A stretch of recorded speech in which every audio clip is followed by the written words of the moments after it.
Caramel পুডিংয়ের মধ্যে কিছুটা বাদাম এবং কিশমিশ দিয়ে তারপর আমি ক্যারামেল পুডিংটা তৈরি করি। চিনি দিয়ে ক্যারামেল তৈরি করে নিয়েছি।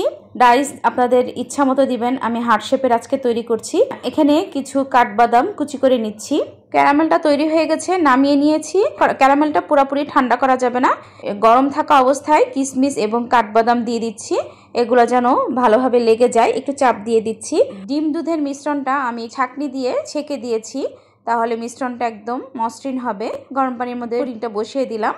খুব সুন্দরভাবে হয়ে গেছে পুডিংটা। তো এখন আমি এটা নামিয়ে নিচ্ছি। চারপাশ থেকে পুডিংটাকে আলগা করে নিচ্ছি। আমি কিন্তু গরম অবস্থায় করতেছি, ঠান্ডা অবস্থায় না। অনেকেই বলে গরম অবস্থায় করলে ভেঙে যায়, কিন্তু আমি সবসময় গরম অবস্থায় করি। একটু সাবধানে করলেই হয়ে যায়। মাশাআল্লাহ, দেখতে কত সুন্দর হয়েছে। সবসময় পুডিং এভাবে বাদাম এবং কিশমিশ দিয়েই বানাই। বাদাম কিশমিশের পুডিংটি কেমন লেগেছে কমেন্টস করে জানাবেন। আল্লাহ হাফেজ।